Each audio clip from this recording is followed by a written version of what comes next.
All right, here is my audience and my cards.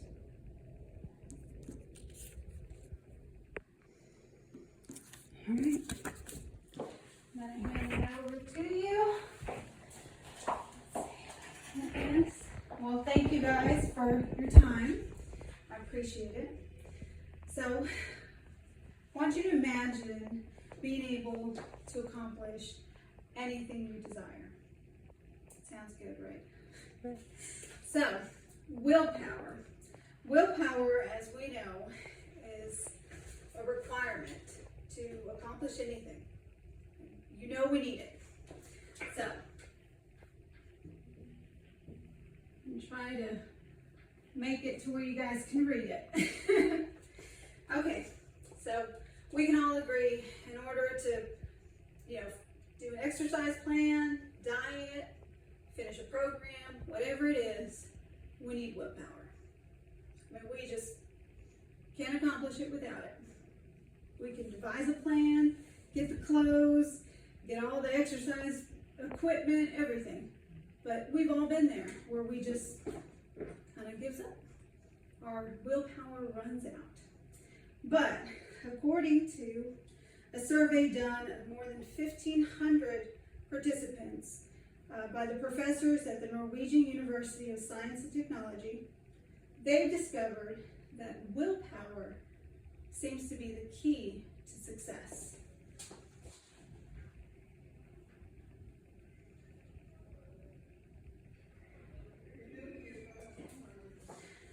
So, after researching all of this, I've actually been convinced that I think we may have more control than we believe.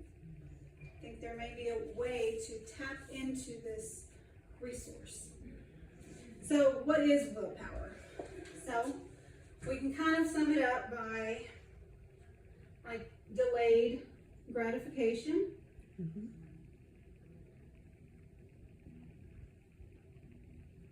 Maybe the ability to, resist your short-term temptations.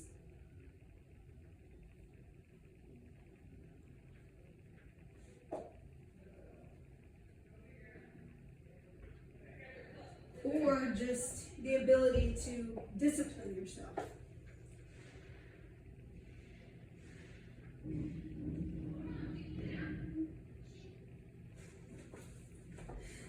So, but according to an article by the American Psychological Association from January 26 of 2012, willpower researcher Roy Baumeister states that there are 3 key components to change.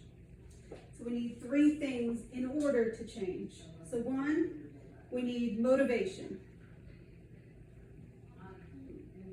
which is your why.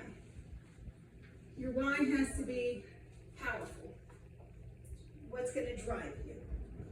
So number 2, we need to have clear goals. So they have to also be measurable. So you have to be able to measure it. And then 3, and what they would argue is most important, is willpower.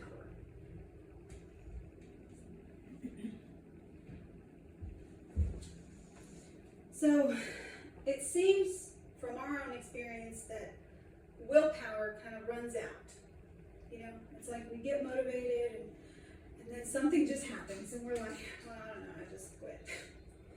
But according to a new study by the Department of Neurology and Neurological Science at Stanford in 2013, they've discovered the part of the brain where they have found where willpower, like resource willpower, it's part of the brain. The interesting part about that, so the name of it is the anterior mid-cingulate cortex.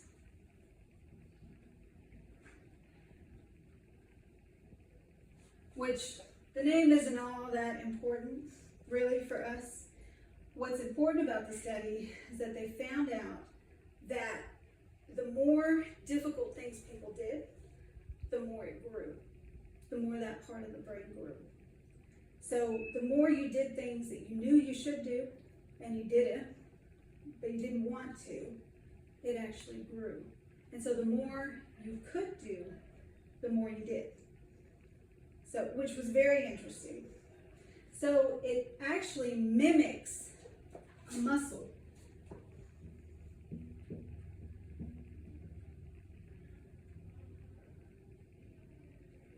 So it's like a muscle, which means you can build it.